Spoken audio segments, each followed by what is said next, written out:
Hi guys, എല്ലാവർക്കും പുതിയൊരു വീഡിയോയിലേക്ക് സ്വാഗതം. അപ്പോൾ നമ്മളിന്ന് നല്ല അടിപൊളി ടേസ്റ്റി ആയിട്ടുള്ളൊരു ചിക്കൻ ബിരിയാണിയാണ് ഉണ്ടാക്കാൻ പോകുന്നത്. അപ്പോൾ ആദ്യം തന്നെ ഞാനൊരു കാര്യം പറയട്ടെ, ഞാൻ ആദ്യമായിട്ടാണ് ഒരു കുക്കിംഗ് വീഡിയോ ഇടുന്നത്. അപ്പോൾ അതുകൊണ്ട് തന്നെ തെറ്റുകുറ്റങ്ങളൊക്കെ ഉണ്ടാവും, എല്ലാവരും ക്ഷമിച്ചു തരണം. അപ്പോൾ നമുക്ക് വീഡിയോയിലോട്ട് കിടക്കാം. ബിരിയാണി ഉണ്ടാക്കാനായിട്ട് ഞാൻ 1 കിലോ ചിക്കനാണ് എടുത്തിട്ടുള്ളത്. ചിക്കൻ ഫ്രൈ ചെയ്തിട്ടാണ് കേട്ടോ ബിരിയാണി ഉണ്ടാക്കുന്നത്. അപ്പോൾ അതിന് വേണ്ടിയിട്ട് ചിക്കൻ കഴുകി വൃത്തിയാക്കി വെള്ളമൊക്കെ വാറ്റി വെച്ചിട്ടുണ്ട്. അപ്പോൾ അതിലോട്ട് ആവശ്യത്തിന് ഉപ്പും 2 സ്പൂൺ മുളക് പൊടിയും 1/2 സ്പൂൺ മഞ്ഞൾപ്പൊടി, പകുതി ചെറുനാരങ്ങ നീരൊക്കെ ചേർത്ത് മിക്സ് ചെയ്ത് മാറ്റി വെച്ചു. ചെറുനാരങ്ങ നീരൊക്കെ ചേർക്കുന്ന വീഡിയോ എൻ്റെ മിസ്സായി പോയിട്ടോ. ഇനി ചോറിനാവശ്യമായിട്ട് ഞാൻ 2 ഗ്ലാസ് അരിയാണ് എടുത്തിട്ടുള്ളത്. അപ്പോൾ അത് നന്നായിട്ട് കഴുകി വൃത്തിയാക്കിയിട്ട് കുതിരാൻ വേണ്ടി മാറ്റി വെച്ചിട്ടുണ്ട്. ഇനി നമുക്ക് സവാള ഒന്ന് ഫ്രൈ ചെയ്തെടുക്കണം. അപ്പോൾ അതിന് വേണ്ടിയിട്ട് ഞാൻ 5 സവാളയാണ് എടുത്തിട്ടുള്ളത്. സവാള ഫ്രൈ ചെയ്തിട്ടാണ് ഞാനിന്ന് ബിരിയാണി ഉണ്ടാക്കുന്നത്. അപ്പോൾ നല്ല സവാള കനം കുറച്ച് അരിഞ്ഞിട്ട് ഞാൻ ഫ്രൈ ചെയ്തെടുക്കുകയാണ്.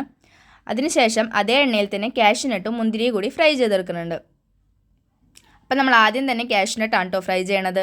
മുന്തിരിയും കാഷ്യൂനട്ടും കൂടി ഒരുമിച്ചിട്ടാൽ മുന്തിരി കരിഞ്ഞു പോകും. അപ്പോൾ അതുകൊണ്ട് തന്നെ കാഷ്യൂനട്ട് ആദ്യം ഇട്ടിട്ട് അതൊരു ഗോൾഡൻ കളറാകുമ്പോൾ നമ്മൾ മാറ്റി വെക്കണം. അതിനുശേഷം അതേ എണ്ണയിലോട്ട് തന്നെയാണ് കേട്ടോ ഞാൻ മുന്തിരി ഇടുന്നത്. മുന്തിരി ഞാൻ ഇത്തിരി അധികം എടുത്തിട്ടുണ്ട്.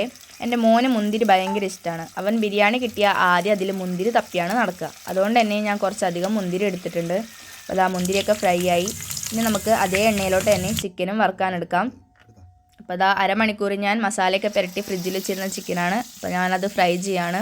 അത് ഭയങ്കര ഡീപ്പായിട്ട് ഫ്രൈ ആവേണ്ട കാര്യമില്ല. അതിൻ്റെ പുറം മാത്രം ഒന്ന് ചെറുതായിട്ട് മൊരിഞ്ഞ് കിട്ടിയാൽ മാത്രം മതി. അങ്ങനെ ആകുമ്പോൾ നമ്മൾ ചിക്കൻ ഇത്തിരി സോഫ്റ്റ് ആയിട്ട് കിട്ടും. അപ്പോൾ ഞാൻ എല്ലാ ചിക്കനും അതുപോലെ ഫ്രൈ ചെയ്തെടുക്കുകയാണ്. അങ്ങനെ ഫ്രൈ ചെയ്തെടുത്ത ചിക്കൻ ഞാനൊരു പാത്രത്തിലോട്ട് മാറ്റി വെച്ചു. ഇനി നമുക്ക് ചിക്കന് വേണ്ട ഗ്രേവി ഉണ്ടാക്കാം. അതിന് വേണ്ടിയിട്ട് ഞാനൊരു കുക്കറാണ് കേട്ടോ എടുത്തേക്കുന്നത്. ഞങ്ങളിപ്പോൾ ക്വാർട്ടേഴ്സിലായതുകൊണ്ട് തന്നെ ഞങ്ങളുടെ കയ്യിൽ ഒരുപാട് പാത്രങ്ങളൊന്നുമില്ല. അതുകൊണ്ട് ഞാൻ ഉള്ള പാത്രങ്ങൾ വെച്ചാണ് അഡ്ജസ്റ്റ് ചെയ്യാറ്.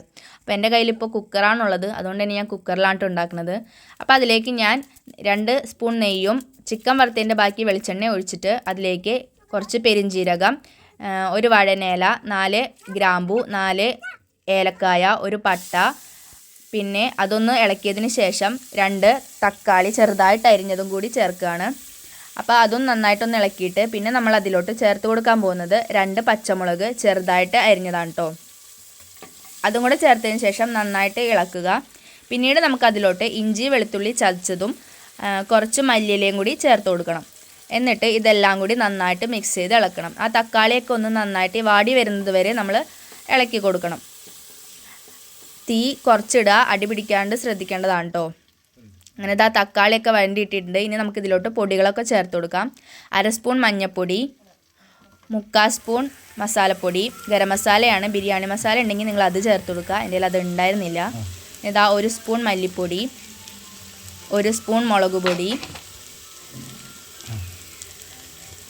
ഇതെല്ലാം ചേർത്തിട്ട് നമ്മൾ നന്നായിട്ട് ഇളക്കുക, മിക്സ് ചെയ്ത് കൊടുക്കണം.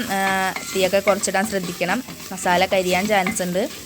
അതിനുശേഷം തക്കാളിയൊക്കെ ഒന്ന് വെന്ത് കിട്ടിയതിന് ശേഷം നമുക്ക് അതിലോട്ട് വറുത്ത് മാറ്റി വെച്ചിരുന്ന സവാള കൂടി ചേർത്ത് കൊടുക്കണം. ഞാൻ ബിരിയാണിയുടെ അവസാനം ഇടാനായിട്ട് കുറച്ച് സവാള മാറ്റി വെച്ചിട്ടുണ്ട് കേട്ടോ. അതിനുശേഷമാണ് ബാക്കിയുള്ള സവാളയൊക്കെ അതിലോട്ട് ഇടുന്നത്. ഈ വറുത്ത സവാള ഇതിലോട്ട് ഇടുമ്പോൾ ഗ്രേവിക്ക് നല്ല ടേസ്റ്റ് ഉണ്ടാവും. അതിനുശേഷം നമ്മൾ വറുത്ത് മാറ്റി വെച്ചിരുന്ന ചിക്കൻ കൂടി അതിലോട്ട് ചേർത്ത് കൊടുക്കുകയാണ്. ഇനി നമുക്കിതെല്ലാം കൂടി നന്നായിട്ട് മിക്സ് ചെയ്ത് ഇളക്കി കൊടുക്കണം.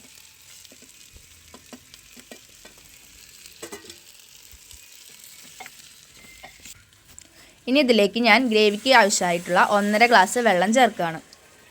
ഒരുപാട് വെള്ളം ചേർക്കരുത്. അതിനുശേഷം കുക്കർ മൂടി വെച്ച് ഞാൻ ലോക്ക് ഇട്ടിട്ടില്ല. ഈ സമയത്ത് നിങ്ങൾക്ക് ഗ്രേവിക്ക് ആവശ്യമായ ഉപ്പുണ്ടോ എന്ന് നോക്കിയിട്ട് ഉപ്പ് കൂടി ചേർത്ത് കൊടുക്കേണ്ടതാണ്. ഇനി നമുക്ക് അരി വേവിക്കാനായിട്ട് ഞാനൊരു പാത്രത്തിൽ 2 ഗ്ലാസ് അരിക്ക് ഒരു 4-5 ഗ്ലാസ് വെള്ളം തിളപ്പിക്കാൻ വെച്ചിട്ടുണ്ട്. അപ്പോൾ വെള്ളം തിളച്ച് വരുമ്പോൾ അതിലോട്ട് 4 ഏലക്കായ, 4 ഗ്രാമ്പു, വഴനയില, പട്ട, കുരുമുളക് എന്നിവ ചേർക്കാം. കൂടെ ഞാൻ ഇച്ചിരി നെയ്യ് കൂടി ചേർക്കുന്നുണ്ട് കേട്ടോ. അപ്പോൾ വെള്ളമൊക്കെ നന്നായിട്ട് തിളച്ച് വരുമ്പോൾ നമ്മളിനി കുതിർത്ത് വെള്ളമൊക്കെ മാറ്റി വെച്ചിരുന്ന അരി കൂടി ഇതിലോട്ട് ചേർത്ത് കൊടുക്കണം. അതിനുശേഷം അവസാനമായിട്ട് നമ്മൾ ചോറിനാവശ്യമായ ഉപ്പ് കൂടി ചേർത്ത് കൊടുക്കേണ്ടതാണ്. ഉപ്പ് ചേർക്കുമ്പോൾ ഒരു കാര്യം ശ്രദ്ധിക്കണം, ഉപ്പ് ഇച്ചിരി മുന്നിൽ നിൽക്കണം, എന്നാലേ ചോറിന് ഉപ്പ് പിടിക്കുള്ളൂ. അപ്പോൾ ചോറൊക്കെ വെന്ത് കിട്ടിയിട്ടുണ്ട്. ഒരു 3/4 ഭാഗം വേവാകുമ്പോൾ നമ്മൾ ചോറ് മാറ്റണം കേട്ടോ. അല്ലെങ്കിൽ മുഴുവൻ വേവാൻ നിന്നിട്ടുണ്ടെങ്കിൽ ചോറൊക്കെ കുഴഞ്ഞു പോകും. അപ്പോൾ നമ്മൾ ആ ചോറ് എടുത്തിട്ട് ആ ചിക്കൻ്റെ ഗ്രേവിയുടെ മുകളിലോട്ടായിട്ട് ഇട്ട് കൊടുക്കുകയാണ്. അതെല്ലായിടത്തോട്ടും ഇതുപോലെ സ്പ്രെഡ് ചെയ്ത് കൊടുക്കണം. ഇനി നമുക്ക് ചെയ്യാനുള്ളത് ഒരല്പം പാലിൽ ഇച്ചിരി മഞ്ഞൾപ്പൊടി കലക്കിയിട്ട് ഇതുപോലെ ചുറ്റിനും ഒഴിച്ചു കൊടുക്കണം. ഇത് നമുക്ക് ബിരിയാണിക്ക് നല്ലൊരു കളർ കൊടുക്കുന്നതിന് ഹെൽപ്പ് ചെയ്യും കേട്ടോ.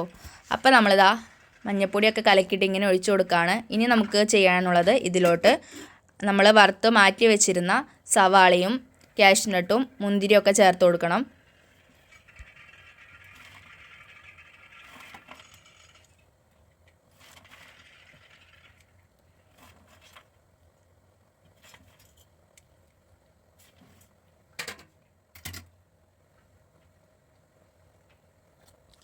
അവസാനമായിട്ട് കുറച്ച് മല്ലിയിലയും നെയ്യും കൂടി ചേർത്ത് കൊടുക്കുകയാണ്.